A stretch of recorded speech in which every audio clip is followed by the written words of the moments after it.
Hay una pequeña isla que parece una joya en medio del Pacífico Sur. Es un paraíso tropical. Nació en una intriga. Son muy pocos los que pisaron sus costas. Se llama Pitcairn. Y las olas que baten contra sus rocosas costas nos traen recuerdos de aventuras y romances que comenzaron con un barco, un capitán y una Biblia. ¿Recuerdas el histórico barco el Bounty y el famoso Capitán Blight? No hay nada en los anales de las aventuras marinas que haya capturado la imaginación de la gente de todas partes como el motín del Bounty. Ya habrás escuchado los detalles del motín. Se han escrito libros, se han filmado espectaculares películas acerca de él. ¿Pero sabías que esta intrigante historia todavía no terminó? Mantente en sintonía.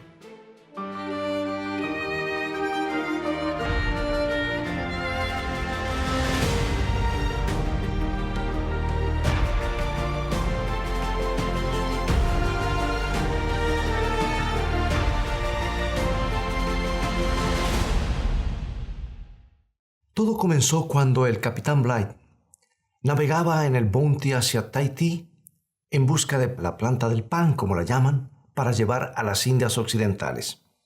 Era un marinero soberbio y despiadado, y se cuenta que provocaba a sus hombres más allá de toda lógica. Y al regresar a Tahití, se generó un amotinamiento. El capitán, con unos pocos oficiales leales y algunos hombres, 18 en total, fueron colocados en un pequeño bote y dejados a la deriva.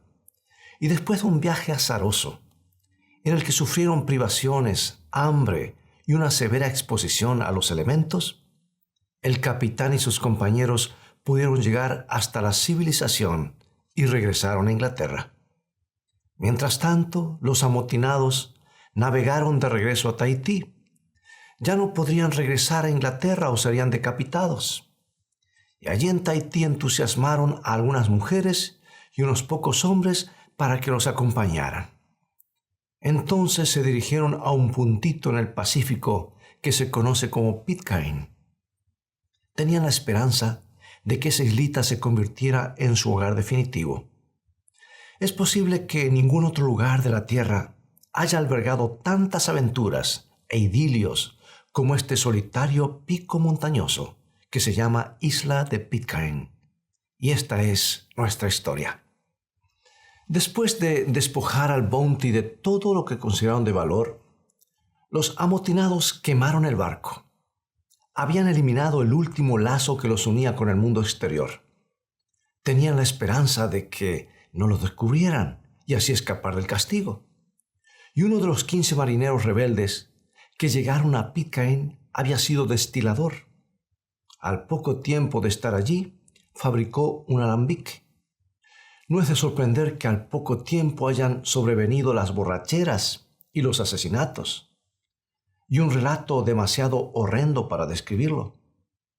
A los 10 años de su llegada, a causa de las borracheras y las riñas, solo quedaba uno de los 15 amotinados. Se llamaba John Adams, y estaba rodeado por los niños que habían engendrado sus compañeros. Ahora, ¿puedes imaginarte la escena? Allí estaba el único nexo entre aquellos jóvenes y un futuro que les presentaba posibilidades espantosas. Y al contemplarlos, un sentido de solemne responsabilidad se apoderó de John Adams. ¿Pero qué podría hacer? Su vida no había sido un ejemplo digno de imitar. Al pensar en la necesidad de educar y alfabetizar a esos niños y jóvenes, las perspectivas lo abrumaban. ¿A quién recurrir? ¿Sabes que entre los artículos que habían rescatado del Bounty estaba un baúl que había pertenecido al capitán Blight? Y en el fondo había una vieja Biblia. Había estado allí durante años, olvidada y sin uso.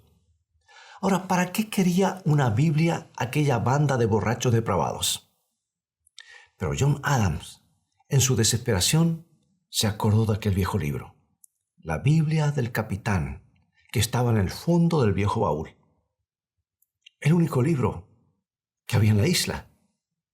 No se podía recurrir a nada más. Entonces tomó el libro y comenzó a leerlo con ilusión. ¿Y qué sucedió? Bien, justo lo que estás esperando. Déjame leerte lo que este libro dice sobre sí mismo. Hebreos 4:12. Porque la palabra de Dios es viva y eficaz y más cortante que toda espada de dos filos y penetra hasta partir el alma y el espíritu, las coyunturas y los tuétanos, y discierne los pensamientos y las intenciones del corazón.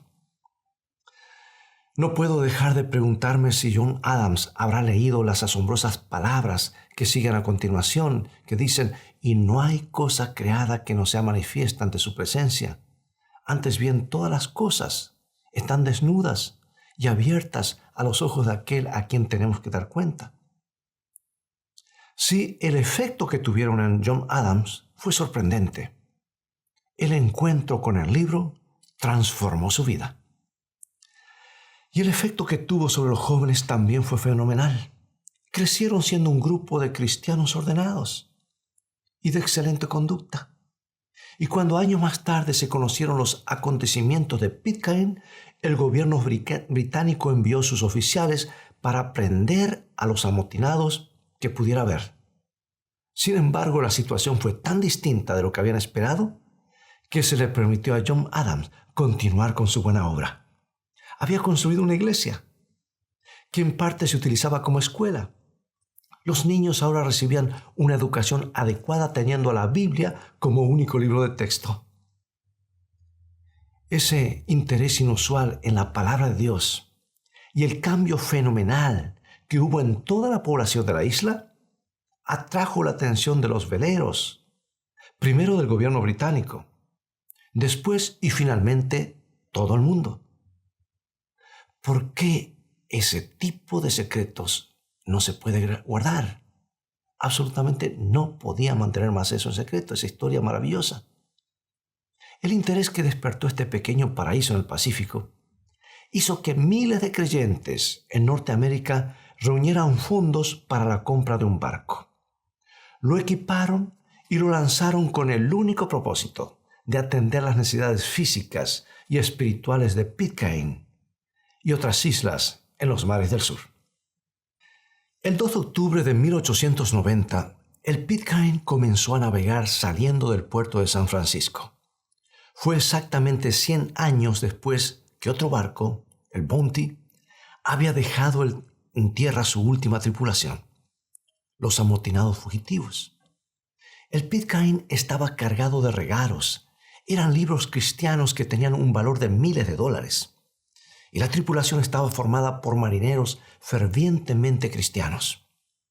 Los pasajeros eran misioneros consagrados. Y al salir del puerto en su viaje inaugural, estaban los amigos y familiares saludándoles desde el muelle. Ahora, ¿puedes imaginar el entusiasmo y la alegría de los habitantes de Pitcairn cuando divisaron el barco y se enteraron de su misión? Después de Pitcairn, los misioneros visitaron otras islas, Tahití, Tonga, Fiji y muchas más que son demasiadas para mencionarlas a todas. Y establecieron una cadena de estaciones misioneras que han crecido con los años. ¿Sabes?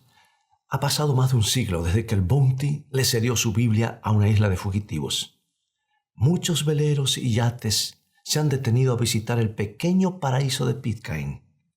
¿Y qué es lo que encuentran? Una moderna escuela ocupa el lugar de la antigua construcción casera.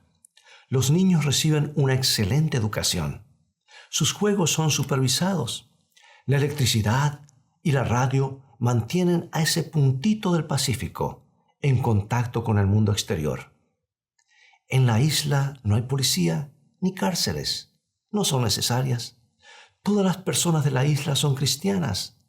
La Biblia del capitán se conserva en un baúl que siempre es abierto por 2 hombres y 2 llaves. Para que puedas entenderlo, es un lugar reverenciado en los corazones de esas personas. Cada página de la Biblia del Bounty les recuerda que Dios tiene maneras misteriosas de realizar sus maravillas. Los habitantes de Pitcairn no están exentos de problemas. El aumento de los vuelos aéreos significa que hay menos barcos en las rutas que toca la isla. Los isleños dependen de ciertas provisiones, especialmente combustible, fuel oil, que les llega del mundo exterior. Pero estoy seguro de que el Dios que los ha protegido tan señaladamente no se olvidará de ellos ahora. Quiero preguntarte algo. ¿De dónde obtiene su poder este libro? ¿De qué se trata este libro que puede traer luz y civilidad y esperanza a una banda de desesperanzados hombres y mujeres? ¿Qué clase de libro debe ser para convertir a una isla prisión en un paraíso? Para responder, déjame leerte lo que dice San Juan, capítulo 8:32. Y conoceréis la verdad, y la verdad os hará libres. Evidentemente, la verdad es la que produce todo eso. La verdad es la que transforma a los hombres. Es la verdad la que hace que las islas de los caníbales sean lugares seguros para los turistas de hoy, como ha ocurrido en las islas del Pacífico Sur. ¿Pero qué es la verdad? Bien, ¿recuerdas el momento dramático cuando Jesús estuvo ante Pilato? Pilato le hizo la perspicaz pregunta: ¿qué es la verdad? Y Pilato no esperó la respuesta, pero Jesús hubiera podido dársela. En otra ocasión, Jesús definió la verdad en 4 cortas palabras. Orando a su Padre dijo: tu palabra es verdad. Alguien puede estar diciendo: bueno, quiero conocer la verdad, pero escucho muchas voces diferentes y todas afirman tener la verdad. Pero todas las interpretan de manera distinta, diferente. ¿Cómo se puede conocer la verdad? ¿Cómo lo puede conocer una persona común? Déjame ilustrar tu dilema. Yo veo ese objeto frente a mí a la derecha. Sentado donde tú estás, desde tu perspectiva, lo verás desde otro ángulo. Otra persona ubicada en otro lugar lo verá de otro ángulo. Todos estamos mirando el mismo objeto, ¿no es cierto? Sin embargo, todos recibimos impresiones diferentes. ¿Quién te puede decir yo tengo la razón y tú estás equivocado? ¿Te das cuenta por qué algunas personas dicen que la Biblia es como un viejo violín al que todos podemos afinar y tocar en él? Todos la vemos de manera diferente, dicen. ¿Quién puede estar seguro? Bueno, la Biblia misma nos dice cómo podemos solucionar este problema. Isaías capítulo 28, versículos 9 y 10. Y aquí está. ¿A quién se enseñará ciencia o a quién se hará entender doctrina? ¿A los destetados? ¿A los arrancados de los pechos? Porque mandamiento tras mandamiento, mandato sobre mandato, renglón tras renglón, línea sobre línea, un poquito aquí, otro poquito allá. Este es el método señalado por Dios para el estudio de la Biblia, y es la única manera segura. Como ves, la palabra de Dios desde el Génesis hasta el Apocalipsis nos dice el mismo y coherente mensaje. Y si quieres descubrir la verdad sobre un tema, solo debes reunir todo lo que han dicho los distintos escritores bíblicos sobre ese tema, sobre ese aspecto del mensaje de Dios. O sea, precepto tras precepto, línea tras línea.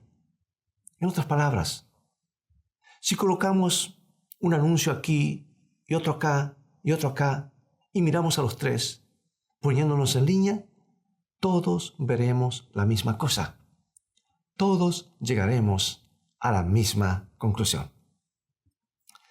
Por ejemplo, el bautismo es una práctica cristiana reconocida. Si queremos saber la verdad bíblica sobre el bautismo, deberíamos buscar todo lo que dice Mateo al respecto y todo lo que dice Marcos y todo lo que dice cualquiera de los escritores acerca de ese rito sagrado. ¿Qué tenemos entonces? No tendremos una interpretación extraña, extravagante. No habremos torcido ni dado vuelta el significado de algún oscuro texto, sino que tendremos la totalidad del mensaje de la Escritura sobre el bautismo. Juan me dice su importancia. San Mateo me dice cómo deben bautizarse las personas. San Marcos me indica cuándo una persona está preparada para tomar ese paso. Y Pablo me habla de su significado más profundo. Así puedo ver todos los lados del mismo asunto. ¿Ves cómo las Escrituras pueden ser una guía segura y coherente cuando seguimos este método? Mira lo que sucede. Observa cómo soluciona nuestro problema. Según las Escrituras, el método para estudiar la Biblia es colocando un versículo acá, otro allí y otro allá. Pero todos se refieren a la misma gran verdad. Todos están alineados con los demás. Si los observamos a los tres juntos, ¿veríamos algo diferente? No. Seguiríamos teniendo el mismo panorama. Todos veríamos la misma cosa, la verdad tal cual es en Jesús. Descubriríamos la verdad tal como es revelada en la palabra de Dios, porque habríamos tomado línea tras línea, y un poquito acá y otro poquito allá. Yo creo que a esta altura ya estás dándote cuenta de que esta es la manera en la que presentamos las verdades de este programa. El nombre, escrito está, es un compromiso de presentar ante la audiencia, solo limitados por el tiempo, por supuesto, todos los textos que son pertinentes al tema en consideración. Entonces, al comparar línea tras línea, pasaje tras pasaje, la verdad es revelada. Puedes escuchar la voz de Dios hablando a través de su palabra. Descubres la paz, la guía y la satisfacción y la certeza que proporciona este libro. Pero ¿sabías que no solo podemos tener el privilegio de entender las verdades básicas de las Escrituras, sino también de descubrir y apreciar lo que el apóstol llama la verdad presente? Vamos a la Escritura. Segunda de Pedro 1:12. Por esto yo no dejaré de recordaros siempre estas cosas, aunque vosotros las sepáis y estéis confirmados en la verdad presente. Allí está, verdad presente. ¿Qué querrá decir con eso? Hay una verdad permanente, abarcante, incambiable, que sigue siendo igual en toda época y en cada generación. Pero escucha bien, también hay verdades que se aplican particularmente a un tiempo específico, a las necesidades específicas de una generación en particular. Por ejemplo, Dios habló por medio de Noé acerca de un diluvio futuro, un desastre mundial, el juicio de Dios sobre un mundo impío. También hubiera sido una verdad en la época de Adán, pero en la generación de Noé se convirtió en verdad presente. ¿Entiendes? Así Dios habló a través de Elías un mensaje particular para ese tiempo, su tiempo, y Dios habló por medio de Juan el Bautista, y la obra particular de Juan era preparar el camino para la aparición de Cristo. Los primeros profetas podían haber hablado de la venida de Cristo a esta tierra, y algunos lo hicieron, y era verdad. Pero en los días de Juan el Bautista se había convertido en verdad presente. ¿No te parece que la necesitamos en nuestros días? ¿Hay alguna generación que la haya necesitado más que la nuestra? Así podremos descubrir en la palabra de Dios verdades que son especialmente significativas hoy, en nuestros días. Podremos encontrar un mensaje para esta hora crítica. Nada nuevo ni extraño, nada que haya sido inventado por el hombre, sino el Evangelio eterno, pero en su aplicación particular, peculiar y actual para nuestros días. Esa es la razón por la que este programa está en el aire. De eso se trata. Escrito está. Leo este maravilloso texto, uno de mis favoritos, Proverbios capítulo 4, versículo 18. Dios permita que esta sea tu experiencia y mi experiencia. Proverbios 4, 18. Mas la senda de los justos es como la luz de la aurora, que va en aumento hasta que el día es perfecto. La verdad siempre avanza. El hombre que se queda con lo que aprendió en la niñez no puede crecer. No quiere decir que el avance en la verdad deba ser un cambio radical en nuestros conceptos básicos. a menos que nuestra comprensión haya sido limitada o errónea. El avanzar en la luz fortalece a los cristianos ante sus necesidades diarias y los prepara para el futuro. Y a medida que la crisis se aproxime, la verdad los preparará para el conflicto específico que cada uno debe enfrentar. Creo que entiendes lo que quiero decir, ¿verdad? Pero déjame ilustrarlo. ¿Recuerdas el niño que caminaba en una oscura noche de la mano del papá? Llevaba una linterna, pero el negro silencio de alrededor lo aterraba. Entonces dijo: papá, tengo miedo. La luz solo ilumina un poquito del camino. Sí, hijo, le dijo el padre, pero si caminas siguiendo la luz que tienes, te alumbrará el camino hasta el final del viaje. ¡Qué gran verdad! Sí, la senda del cristiano es como la luz que brilla más y más a medida que andamos en ella. ¿No te hace acordar esto las palabras familiares de 1 San Juan, capítulo 1, versículo 7? Pero si andamos en luz, como Él está en luz, tenemos comunión unos con otros y la sangre de Jesucristo, su Hijo, nos limpia de todo pecado. Oh, estas son palabras muy significativas. Si caminamos, si nos movemos, si avanzamos, si no nos quedamos quietos, si escuchamos, si obedecemos la luz, si caminamos en ella, entonces tendremos una comunión satisfactoria y la seguridad del perdón. ¡Qué maravillosa provisión! Ese, querido amigo y amiga, es el poder transformador del libro de los libros. Tú también puedes conocer ese poder. Abre el libro y lo encontrarás.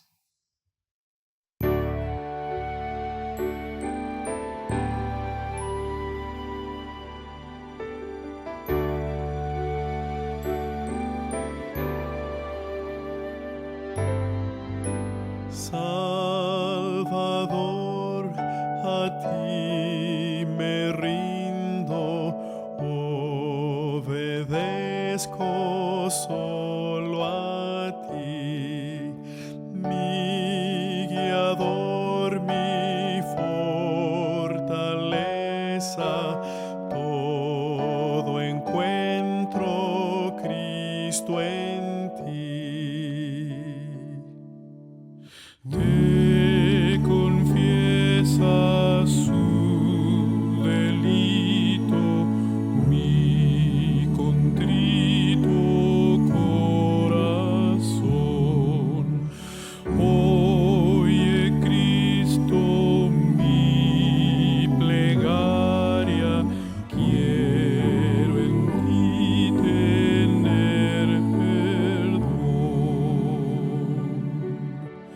Yo me rindo a ti, yo me rindo a ti, mi flaqueza, mis pecados, todo rindo a ti.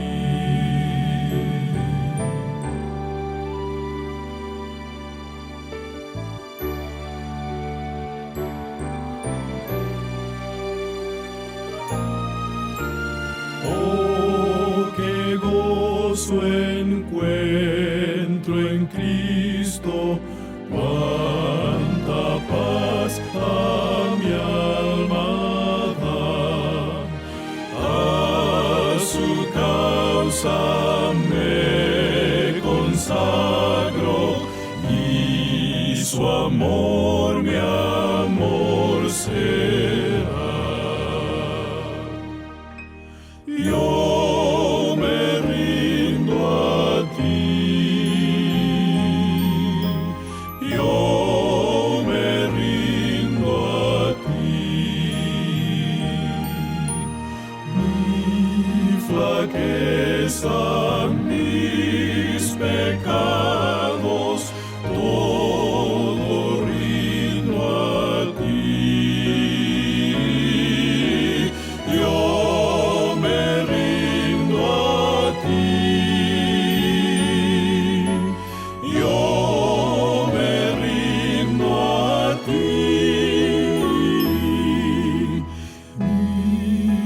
flaqueza, mis pecados, todo rindo a ti. Mi flaqueza, mis pecados,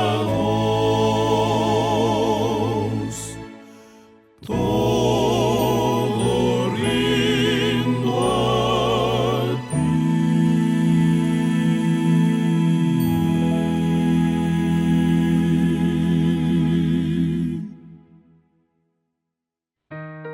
Gracias por ese hermoso canto. Acompáñame en oración. Amante Padre, gracias por el libro. Gracias por su poder de convicción y conversión. Señor, transfórmanos también a nosotros. Haz con nosotros lo que hiciste con los solitarios habitantes de Pitcairn. Por favor, Señor, hazlo ahora. Te lo pedimos en el nombre redentor de Jesús. Amén.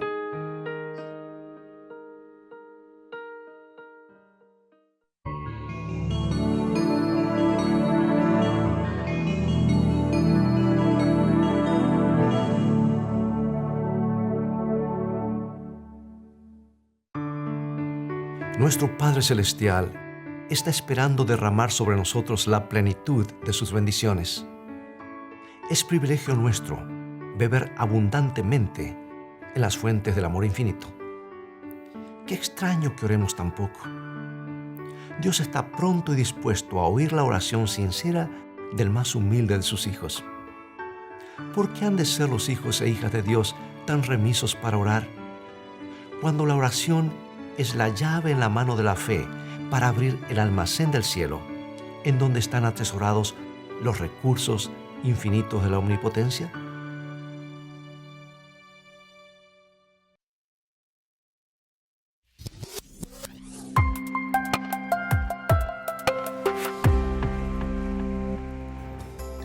¿Te has preguntado alguna vez por qué permite Dios el sufrimiento? Hoy te presento las nuevas guías de estudios bíblicos Escrito está. Este conjunto de 25 lecciones promete contestar estas preguntas según lo enseña la Biblia. Adquiérelo hoy y descubre a través de la Biblia el maravilloso plan de Dios para tu vida.